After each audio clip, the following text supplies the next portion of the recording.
이 시간은 예수 안에 있는 산소망이라는 제목으로 함께 말씀의 은혜를 나누고자 합니다. 베드로 전서를 최근에 얼마나 읽어보셨는지 모르겠습니다. 베드로 전서는 예수님의 제자 사도 베드로가 쓴 서신인데, 바울의 서신과는 조금 다르게 어떤 특정한 교회를 대상으로 하지 않고 1절에 있는 것처럼 본도, 그리고 갈라디아, 갑바도기아, 그리고 아시아, 비두니아 여러 공동체, 그리고 지역의 가정들의 회람되는 내용으로 서신을 띄운 거라고 할 수 있습니다. 본도라고 하는 것은 이제 여기 나오는 본도, 갈라디아, 갑바도기아, 아시아, 비두니아는 오늘날로 이야기하면 그 튀르키예, 우리가 너무 잘 아는 것처럼 이제는 옛날 이름은 뭐였죠? 터키 그렇게 되죠. 왜 이 나라가 그 2022년에 국가명을 개명을 했는데 여러 이유가 있습니다만은 왜 개명을 했을까요? 그중 한 가지는 터키는 그 때때로는 어떤 말로 쓰이죠? 우리가 그 닭이 뭐죠? 닭, 치킨. 이제 터키는 이렇게 요리로 해 먹으면 뭐가 되죠? 칠면조. 그래가지고 이 터키 국민들 입장에서는 좋을까요, 안 좋을까요? 자기네 국가 이름이 이 그 추수감사절에 그 미국 사람들이 먹는 칠면조, 그 터키랑 이름이 똑같습니다. 그러니까는 자기네 국가명을 이렇게 검색을 하면 거기에 뭐가 나오나요? 터키도 나오지만 칠면조가 나오고, 그리고 칠면조 요리법, 그리고 또 터키가 이슬람 어쨌든 지역인데 이제 그 기독교 전통이 있는 추수감사주일에 음식이 나오고, 이런 것들이 터키인들 마음에는 못마땅했겠죠. 그리고 원래 터키라고 하는 말이 그 이렇게 겁 많은 사람이라는 속어의 의미도 이제 영어에는 가지고 있습니다. 그래가지고 이 터키 사람들은 자신들을 터키인이라고 안 부르고 튀르키예 이렇게 옛날부터 불러왔다고 하네요. 튀르키인이라고 하는 뜻은 용감하다, 이런 뜻을 갖고 있거든요. 그래가지고 그렇게 이제 국가명을 새롭게 했습니다. 어쨌든 간에 지금 여기 나와 있는 본도, 갑바도기아, 비두니아, 갈라디아 이런 곳은 오늘날로 이야기하면 튀르키예 지역이라 할 수 있습니다. 원래는 이 지역을 먼저는 누가 참 가고 싶어 했었죠? 바울 사도가 원래는 그 선교지로서 여기를 먼저 갔었으면 했죠. 그러나 성령께서 이 바울을 유럽으로 먼저 이렇게 선교 여행을 가게 한 곳이기도 합니다. 본도는 우리가 그 브루스길라와 아굴라의 고향이고요. 그리고 여기 갈라디아는 바울 사도가 나중에 갈라디아 교인들에게 쓴 갈라디아 서의 배경이 되는 지역이기도 합니다. 그 사도행전 2장에는 어떤 내용이 나오냐면, 예루살렘의 유월절과 오순절을 맞이해서 전 세계에 흩어져 있던 그 유대인들이 본토로 다시 돌아왔을 때 그 오순절에 무엇이 임하였습니까? 성령이 임하여서 12사도를 중심으로 해서 그 설교, 그리고 하나님의 큰 일을 이야기할 때 듣는 이들이 다 자신들의 언어로 듣게 되는 이제 그 방언, 우리가 말하는 그런 류의 방언은 아니고 사실은 외국어, 그렇죠? 그래서 소통이 가능하게 되는 영적인 그런 은혜가 임하게 되었죠. 거기에 모였던 이 디아스포라 유대인들 중에는 이 그 갑바도기아, 그리고 또 비두니아 이런 곳에서 왔던 사람들이 있었습니다. 그래서 이 사람들이 이 베드로의 설교를 듣고 회심하여서 그들의 고향으로 돌아가 지역이면 지역, 아니면 가정이면 가정, 이렇게 해서 교회 공동체가 만들어졌던 것으로 이렇게 보입니다. 이 편지는 언제 썼을까? 정확한 날짜는 알 수는 없습니다만은 대략은 베드로가 썼으니 베드로가 죽은 후에 쓰이지는 않았겠죠. 베드로는 65년, 66년, 67년, 68년 학자들마다 다 이견은 있습니다만은 중요한 것은 베드로전서를 아마 63년이나 64년경에 기록했다 이렇게 봅니다.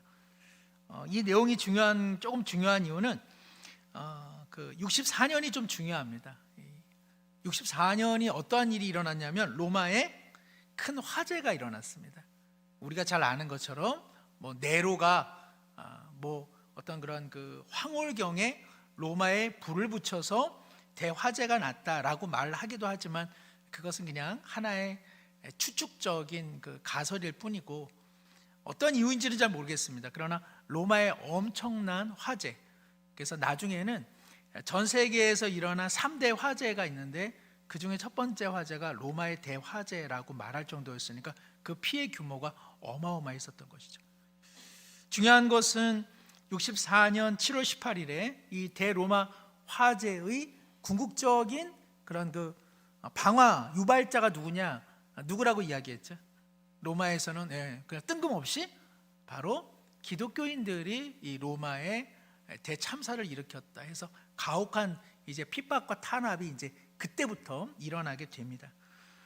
그러나 베드로 전서의 작성 시기는 그 네로 황제의 그 핍박 대박해가 일어나기 직전으로 이렇게 추정이 되고 있습니다. 그렇다고 해서 당시의 사람들이 그리스도인들이 그러면은 신앙생활 하기에 편했을까? 그렇지는 않았습니다. 당시에 그 베드로 전서의 지역을 이렇게 관할하고 있었던 플린이라고 하는 이 총독이 있었는데 이 총독이 로마 황제에게 서신을 띄웁니다. 그래서 이 지역에 와 보니까 기독교인들이 많은데 이들을 일반의 로마 사람들과 같이 취급을 해야 되는지 아니면은 이들이 보니까는 뭔가 반 로마 제국적 성격을 갖고 있는데 이들을 어떻게 처리해야 되겠습니까? 라고 질문을 합니다.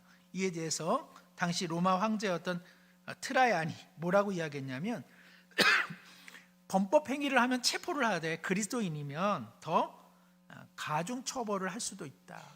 그리고 만약 자신이 죄를 저지르지 않았다고 그리고 그것이 만약에 입증되지 못할 경우 그리스도인임을 부인하게 되면 감면을 좀 해주어라 이렇게 이야기를 합니다. 그리고 나중에는 그리스도인과 비그리스도인들이 어떤 분쟁이 일어났을 때 네가 보기에 그리스도인들이 조금 더 손해를 보게 하여라. 그래서 잘못이 없음에도 불구하고 때로는 옥에 갇히거나 부당한 처사를 당하는 일들이 이제 이렇게 촉발되기 시작했었습니다. 그런 배경 속에서 오늘 베드로전서가 이제 기록되었고 또 그들에게 보내어지고 있습니다. 여기 보면은 갑바도기아가 나오는데요. 친절하고 사랑스러운 땅이라는 이름을 갖고 있는 아름다운 지역입니다.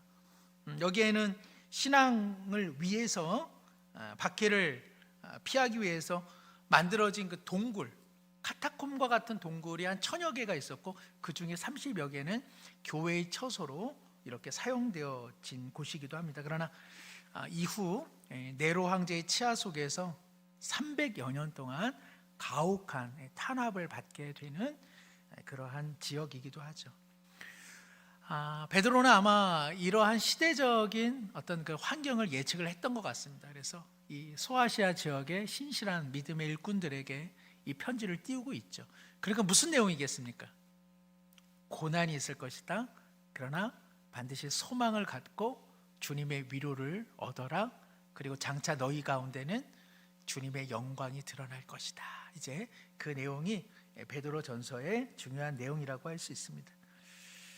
오늘 이와 같은 배경을 가지고 한 두 가지 정도 함께 나누고자 하는데요. 1절에 보시면은 예수 그리스도의 사도 베드로는 본도, 갈라디아, 갑바도기아, 아시아와 비두니아에 흩어진 나그네 그리스도인들 이들을 무엇이라고 표현하고 있습니까? 나그네라고 이야기합니다. 흩어진 나그네라고 이야기합니다. 제가 예전에 살던 그 동네에 그 분식점이 나그네 분식점 이런 데가 있었습니다. 김치찌개와 그리고 이런 계란말이를 아주 맛있게 그걸 후하게 주는 곳이어서 정말 그 많은 분들이 그 분식점을 찾고는 했었는데요. 나그네 하면 어떤 생각이 듭니까? 좀 쓸쓸한 생각 안 드세요? 정처 없이 떠돌아다니는 사람? 저는 이 나그네라고 하는 말은 전설의 고향에서 접했던 것 같습니다. 지나가는 과객인데, 지나가는 나그네인데, 밤은 깊었고 어디 유숙할 곳이 없으니 하룻밤만 좀 묵고 가면 안 되겠습니까? 그러면 어떻게 합니까? 고운 처자가 예 그렇게 하시죠 이렇게 되죠. 그렇다 꼭 밤이 되면 이상한 케첩 같은 거를 이렇게 바르고서 나타나죠, 그죠? 그래가지고 또 이 나그네가 그냥 버선발로 도망치는 장면들.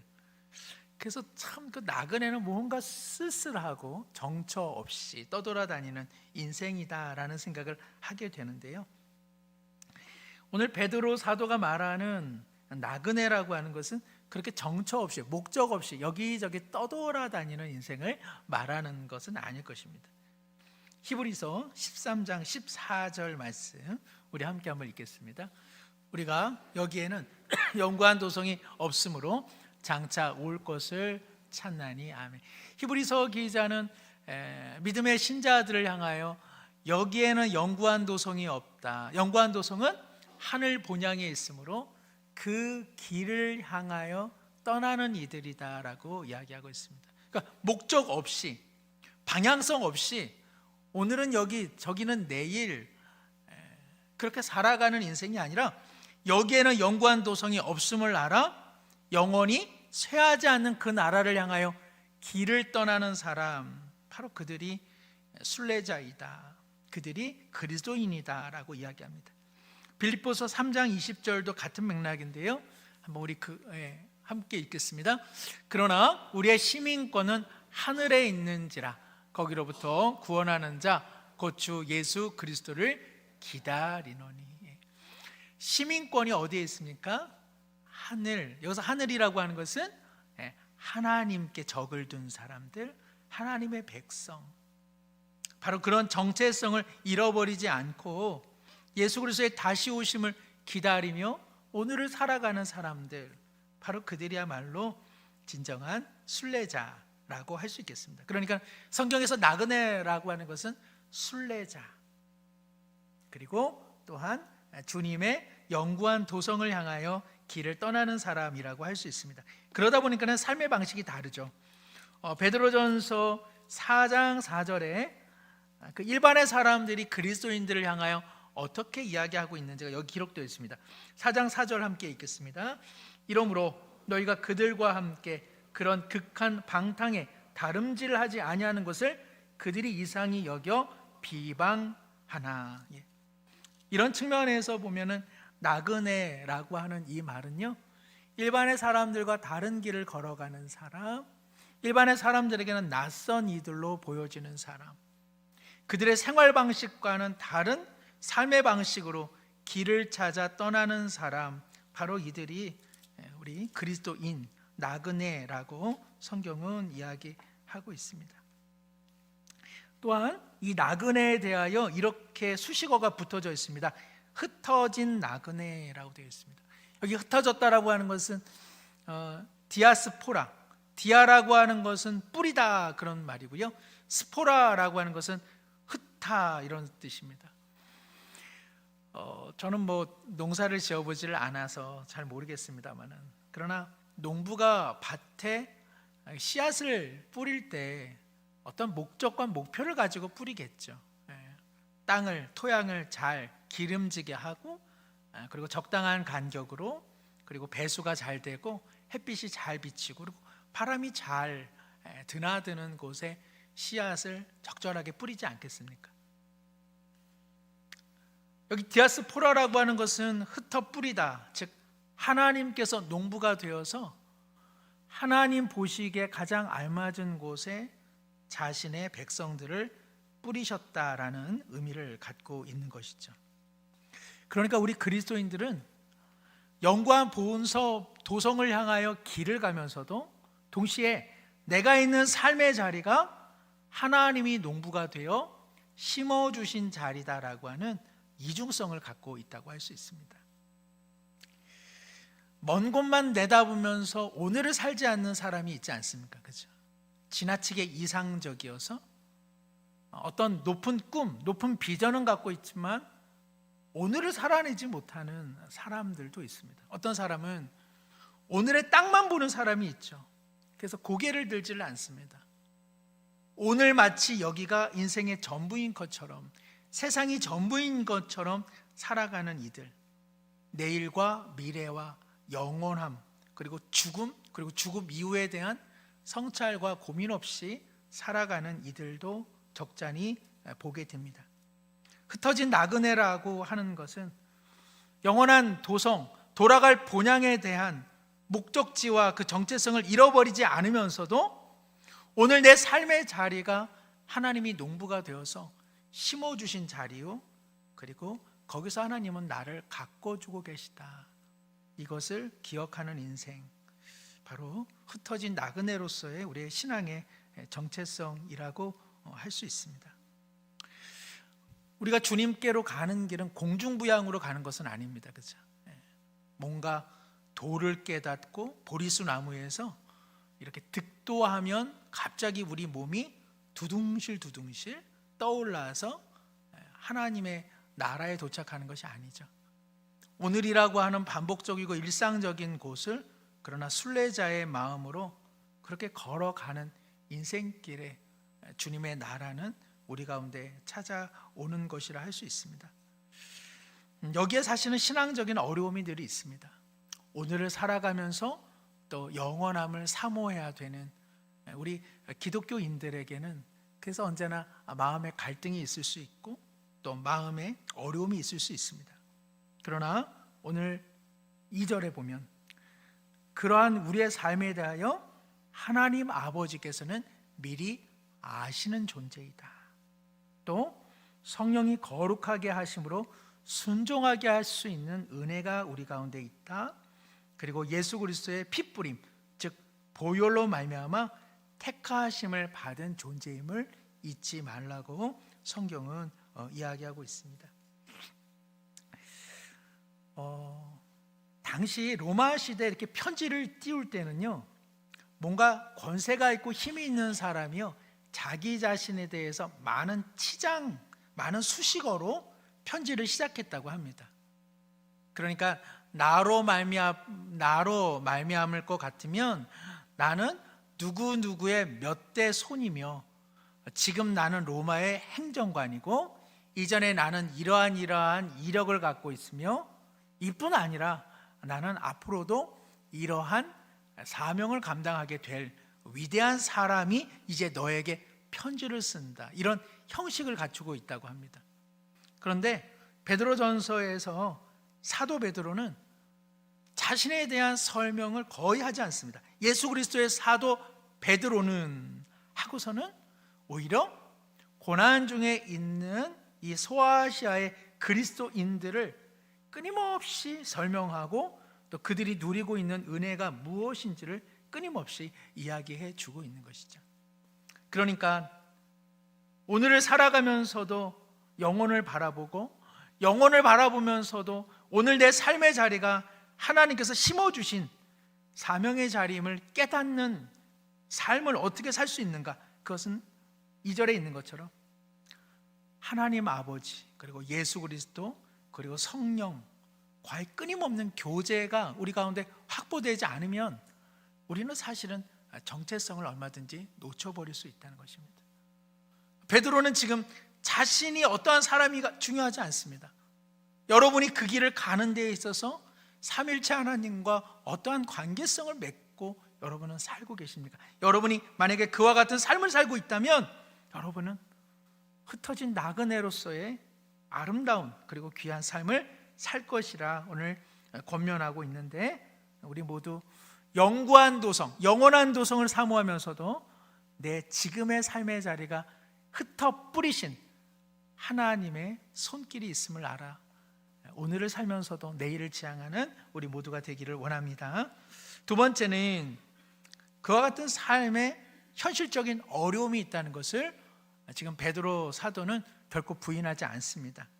그러면서 동시에 그러한 삶이라 할지라도 주님의 보호하심 속에 있다는 것을 반드시 기억하라 권면하고 있죠. 3절에 보시면 3절 하반절에 그의 많으신 긍휼대로 예수 그리스도를 죽은 자 가운데서 부활하게 하심으로 말미암아 우리를 거듭나게 하사 무엇이 있다? 산 소망이 있다. 어떠한 소망은 죽은 소망이 있죠. 어떠한 소망은 사실은 무의미한 소망들, 헛된 소망들이 있습니다. 살아있는 소망, 영원한 구원, 영원한 치유, 영원한 회복, 그것을 가능케 하시는 바로 사망에서 부활하신 그리스도를 통하여 우리에게는 그 소망이 있다. 또 3절에 보시면은 4절에 보시면은 썩지 않고 더럽지 않고 쇠하지 않는 유업이라고 이야기합니다. 식탁에다가 이렇게 사과를 한 반 쪼가리 이렇게 먹고 놓아두면은 그새 어떻게 됩니까? 얼마 안 돼서 갈변 해가지고 벌써 색깔이 변하고 먹기 흉측한 모습으로 변하죠. 귤도 어떻습니까? 밀감도 맛있는 거 잘 놓아두기는 하지만 어느새 놓쳐버리면 벌써 곰팡이가 슬어서 그 귀한 것을 먹지 못할 때도 종종 있습니다. 저는 가끔 가다가 우리 아이들이 제 먹을 것을 남겨주지 않기 때문에 장롱 같은 데다가 이제 먹을 것을 놓아두는데 너무 또 이걸 어떤 때는 또 너무 오래 놔둬가지고 먹을라 치면 이렇게 약간 이제 유통기한이 지나가지고 못 먹는 그런 참사를 경험하는 데도 있습니다. 그러니까 세상에 귀한 것이라고 하는 것이 유통기한이 다 있죠. 얼마 못 가죠. 우리에게 영원한 만족을 주지 못합니다. 하늘에 그리고 하나님께서 우리를 위하여 간직한 것은요, 뭐 하지 않는다? 썩지 않고 더럽지 않고 쇠하지 않는다. 5절에 보시면은 너희는 말세에 나타내기로 예비하신 구원, 우리의 구원의 완성은 말세의 완성이 되지만 오늘 우리는 그것을 지금 현재적으로 우리는 그것을 경험할 수 있다고. 그것의 증거가 무엇이냐? 하나님의 능력으로 우리의 삶이 보호를 받고 있다고 성경은 말씀하고 있습니다. 그러한 현실이 있으면서 동시에 동일한 현실 하나가 있습니다. 그것은 어떤 현실이죠? 6절에 보면 시험을 당하는, 여기서 시험이라고 하는 것은 세상이 안겨주는 고난, 고통, 시련을 의미하고 있습니다. 이로 말미암아 우리의 삶에는 근심이 있을 수밖에 없다는 것을 또한 베드로는 부인하고 있지 않고 있습니다. 우리는 예수님을 믿으면서 시험과 근심이 전혀 없기를 소망합니다. 이것은 자연적인 인간의 마음입니다. 이것을 우리가 뭐라고 이야기할 내용이 없습니다. 누군들 시련을 당하는 것을 기뻐하고 그리고 우리 인생 가운데 근심을 기뻐하는 이들은 아무도 없을 것입니다. 그러면 왜 우리에게는 산 소망이 있고 썩지 않고 더럽지 않고 하나님께서 간직해 주시는 그런 은혜가 있으며 구원이 완성되는 것은 말세이지만 오늘 현실에도 하나님의 보호를 받고 있음에도 불구하고 왜 우리는 시험에 노출되고 그리고 근심이 있는가? 왜 우리는 이러한 현실을 경험하게 될까요? 우리가 사는 세상이 하나님의 뜻과는 적대적이기 때문에 그렇습니다. 그렇기 때문에 하나님에게 어떠한 문제가 있어서가 아니라 우리가 아직 살아가는 세상이 하나님의 가치 기준과 맞지 않기 때문에 하나님을 따르는 우리 인생에는 필연적으로 시련이 있고 그리고 근심이 있을 수밖에 없는 것이죠. 세상은 어떤 곳이죠? 세상은 무엇으로 운영이 되는 곳이죠? 세상은 힘으로 운영되는 곳이죠. 세상은 무엇을 얼마나 많이 가지고 있느냐는 소유의 문제로 운영되는 곳이 세상입니다. 세상에 누가 힘이 있습니까? 힘이 있는 사람이 힘이 있죠. 우리가 흔히 돈 있는 사람이 뭘 번다? 돈을 번다고 이야기합니다. 많은 것을 가지고 있는 사람일수록 많은 기회를 얻습니다. 너는 뭘 가지고 있는가? 그보다 가진 것이 없으면 그의 삶의 자리를 고분고분하면 보호해 주는 것이 세상이요, 갖고 있는 힘이 없는데도 불구하고 저항하기 시작하면 세상은 이에 대해서 응징합니다. 세상은 많이 달라진 것 같아도 실제로 법안 달라진 것이 없습니다. 힘이라고 하는, 그리고 소유라고 하는 그 권세가 세상을 호령하고 있습니다. 이에 대해서 예수님께서 보여주신, 그리고 성취하시려 했던 하나님의 나라는 어떤 나라입니까? 힘과 권세로 운영되는 세상의 질서에 예수님은 오셔서 균열을 내기 시작했습니다. 그런 이들은 언제나 인정받고 싶었으나 예수님은 그들을 인정하지 않았습니다. 손에 쥔 것 없고 무엇을 내세울 것 없는 이들, 그들을 하나님 예수님께서는 사람으로 존중해 주셨고, 그리고 많고 적음 있건 없건 간에 사람은 모두가 하나님의 형상으로 서로를 존중히 여기는 새로운 세상을 예수님께서는 열게 되신 것이죠. 그것이 바로 십자가가 지향하는 새로운 하나님의 삶의 방식, 그리고 세상의 방식이었습니다. 그러한 새로운 세상의 질서를 구현해 나간 것이 어디였습니까? 초대교회였죠. 그러므로 초대교회는 로마 제국 시대 속에서는 낯선 것이 되고 말았습니다. 그리스도인들이 로마 제국에 스스로 반기를 들어서 그들이 고통을 당한 것이 아니라 로마 제국의 힘과 소유와 물질의 가치관이 예수 그리스도로 촉발된 하나님 나라의 가치관과 대립되면서 이에 위협을 느껴 핍박하고 그리고 탄압을 하게 된 것이죠. 그러므로 6절에 그들이 당하고 있는 시험, 그들이 염려하게 되는 근심은 이들이 주님 뜻대로 살고 있는 까닭이요, 그리고 그들이 세상에 속해 있지 않기 때문이라는 표지가 되는 것입니다. 그러므로 사도 베드로는 베드로전서 4장 12절에 이렇게 설명하고 있습니다. 제가 한번 읽습니다. 베드로전서 4장 12절입니다. 사랑하는 자들아, 너희를 연단하려고 오는 불시험을 이상한 일 당하는 것 같이 이상히 여기지 말고 오히려 너희가 그리스도의 고난에 참여하는 것으로 즐거워하라. 이는 그의 영광을 나타내실 때에 너희로 즐거워하고 기뻐하게 하려 함이라. 너희가 그리스도의 이름으로 치욕을 당하면 복 있는 자로다. 영광의 영 곧 하나님의 영이 너희 위에 계심이라. 아멘. 그들 위에는 하나님의 영광, 그리고 그리스도의 고난과 함께하는 그러한 기쁨이 있습니다. 그러나 그들의 발 아래는 그들이 경험하는 불시험의 어려움과 그리고 위기가 봉착되어 있는 것이죠. 일에 대해서 베드로는 말합니다. 이상하게 여기지 말라. 믿는 자로서 당연한 길을 걸어가는 것이다. 만일 이 땅에 살면서 시련이 없고 나는 근심이 없고 나는 염려가 없다면 그것이 오히려 이상한 일이다라고 성경은 이야기하고 있습니다. 사랑하는 성도 여러분, 신앙은 세상의 고난을 없애는 것이 아닙니다. 세상의 고난은 예수님 오실 때까지 결코 없어지지 않을 것입니다.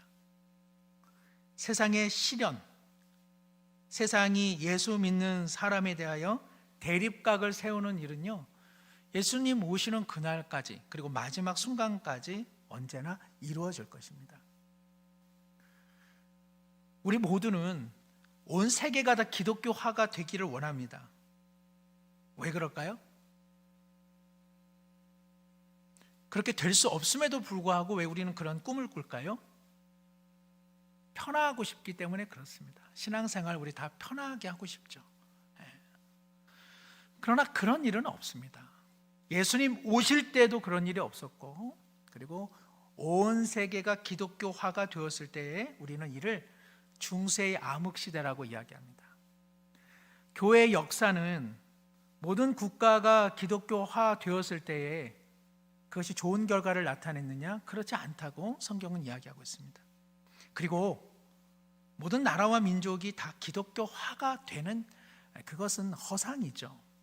심령이 변하는 것이, 그것이 바로 예수를 믿는 것이지, 외면적으로 제도나 형식이 기독교화되는 것, 그것은 제도로서의 교회이죠. 그것은 실제적인 내용이 아니기 때문에 그렇습니다. 우리가 받는 유혹은 항상 그런 유혹입니다. 세상이 다 평안해지고 예수 믿어 내 삶의 고통이나 어려움들은 다 사라지는 새로운 나라, 이러한 나라는 없습니다. 성경에서 이러한 나라를 약속한 바도 없는 것이죠. 우리는 예수님을 믿어서 세상의 고난과 세상의 고통 없애는 것에 신앙의 목표가 있지 않습니다. 그러면 신앙이 경험하는 하나님의 보호, 하나님의 능력으로 위로와 그리고 산소망을 얻는다고 하는 것은 무엇일까요? 그것은 세상으로부터 평안을 얻는다는 뜻이 아니라 그런 세상 속에서 누구 안에서? 예수님 안에서 소망을 얻는다, 그런 뜻입니다.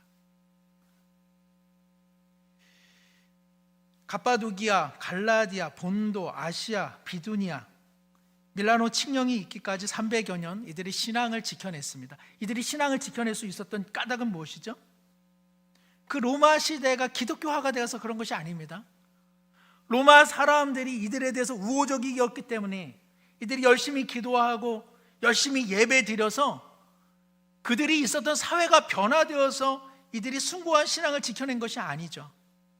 이들은 여전히 카타콤에서 어떤 면에서는 벌레와 같은 인생을 살 수밖에 없었습니다. 그런데도 기독교 2000년 역사 속에 가장 순결하고 가장 아름다운 신앙의 모습은 언제냐?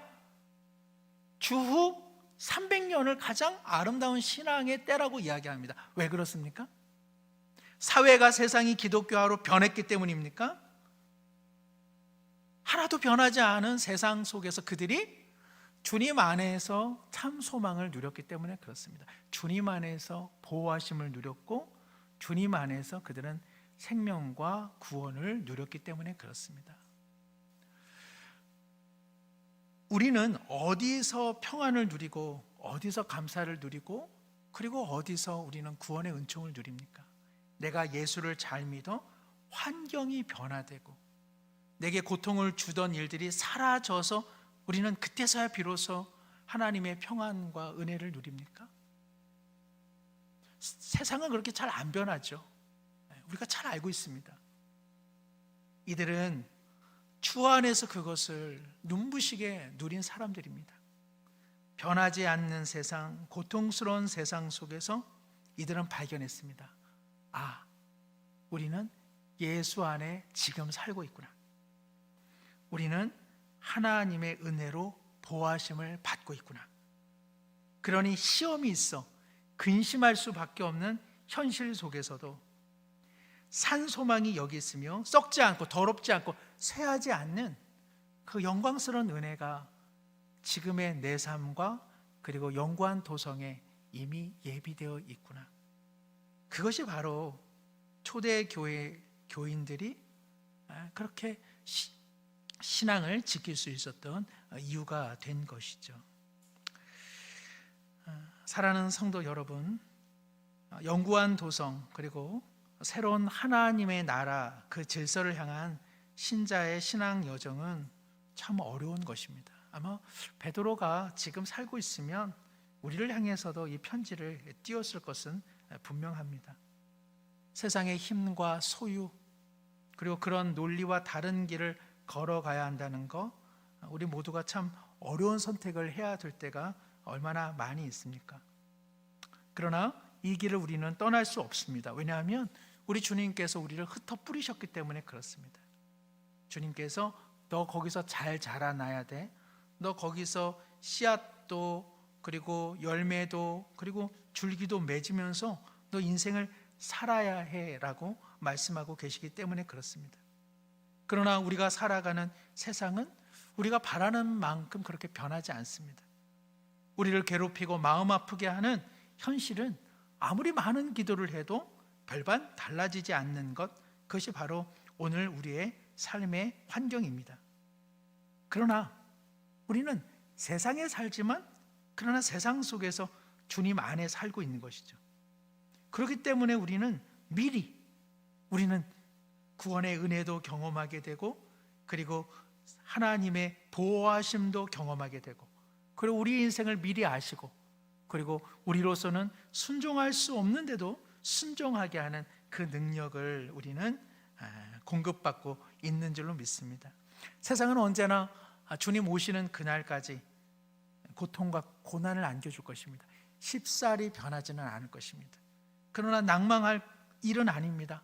왜냐하면 그 속에서 주님께서는 우리를 위하여 하실 일들을 하고 계시기 때문에 그러합니다. 그러므로 우리는 영구한 도성을 향하여 나그네처럼 길을 떠나는 인생이 아니라 오늘 우리의 삶을 신자의 몫으로 살아갈 때 우리는 그 안에서 장차 우리에게 임할 그 영광과 그 평화와 소망을 누리게 될 것이며 우리는 이 세상이 아닌 영구한 도성에서 그토록 소망하던 새로운 하나님의 나라의 질서와 그 통치 아래 살아가게 될 줄로 믿습니다. 이 시간에 함께 한번 기도하실 때 하나님, 내 삶에 여러 가지 시험으로 근심하고 염려하게 되나 이미 우리 가운데 허락된 그리스도 안에서의 그 썩지 않고 더럽지 않고 새하지 않는 산 소망으로 하나님 오늘을 살아가게 하시고 영원한 하나님의 나라의 통치함을 향하여 순례자의 길을 매일매일 걸어가게 하여 주옵소서. 함께 한번 기도하겠습니다.